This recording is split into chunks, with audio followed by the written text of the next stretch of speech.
Be aware of the situation in India. It's not easy to do dawah, especially the city where I come from, Bombay. One of the most difficult places to do dawah, according to me, it is Bombay. But Allah is the one to protect. There itself I speak. I quote the Vedas, I quote the Bhagavad Gita, I quote the Upanishads. But there, my strategy changes. There are many Indians who say the Muslims are terrorists. This Quran, it propagates that you should fight. What kind of religious book is this? I tell them, have you read your Mahabharata? Mahabharata is one of the sacred scriptures of the Hindus. Your Mahabharata has got more verses of fighting than the Quran. It will put the Quran to shame as far as verses of fighting is concerned. So the Hindu tells me, no, but this is a fight between truth and falsehood, haq and batil. I said the same fight is in the Quran also. Oh, then we have no problem with the Quran. And the most commonly read scripture among the Hindu scriptures is Bhagavad Gita.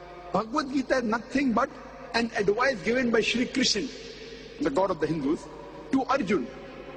It's mentioned Bhagavad Gita chapter number 1, verse number 43 to 46, that Arjun, in the battlefield, he puts his weapons on the ground and he says, I would prefer being killed unarmed than to fight my cousins. Mahabharata is a fight between the cousins, the Pandavas who are 5 and the Kauravas who are 100. And Bhagavad Gita is a part of Mahabharata, 25 chapters. He puts his weapon down, Arjun. Bhagavad Gita chapter number 1, verse 43 to 46. And he says, I would prefer being killed unarmed than fight my cousins. Immediately few verses after, chapter number 2, verse number 2, Shri Krishna says, O Arjun, how could such impure thoughts come in your mind? How could you be so impotent? God Almighty, Shri Krishna, is calling Arjun impotent.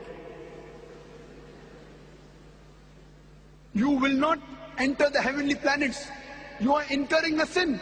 And the full Bhagavad Gita is nothing but advice given by Almighty God to Arjun that he should fight his cousins. It's further mentioned in Bhagavad Gita chapter number 2, verse number 31 to 33. That, oh Arjun, you are a Kshatriya. It is your duty to fight on religious grounds. If you do not fight, you will incur sin. If you fight, you will go to the heavenly planet. And blessed are those Kshatriya who get an opportunity to fight. Imagine if I tell the Hindu, your Almighty God, Shri Krishna, is forcing Arjun to kill his cousins. It will be devilish. What he's doing, he's telling that if you have to fight for the truth, even if you have to fight against your cousins, you have to fight. That's what the Quran says in Surah Nisa, chapter number 4, verse number 135. Ya ayyuhal ladhina amanu. Oh, you believe. Stand out for justice as witness to the truth of Allah subhanahu wa ta'ala, even if it be against yourself, against your parents, against your relatives, whether rich or poor. Allah protects both. Same thing. And very often, a common hadith is quoted to malign Islam. Hadith of Sahih Bukhari, volume number 4, in the book of Jihad, chapter number 2, hadith number 45. And the critics they quote, your Prophet Muhammad, peace be upon him, he said that if a mujahid is killed in the battlefield, he will go to heaven. If he comes back alive, he gets the wealth of this world. And even the critics of India, like Arun Shuri, they quote this hadith against Islam. I tell them, haven't you read the Bhagavad Gita?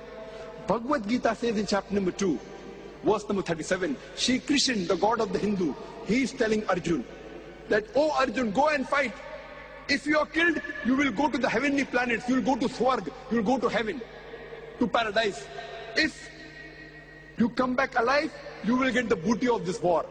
Verbatim translation of Sahih Bukhari. Verbatim.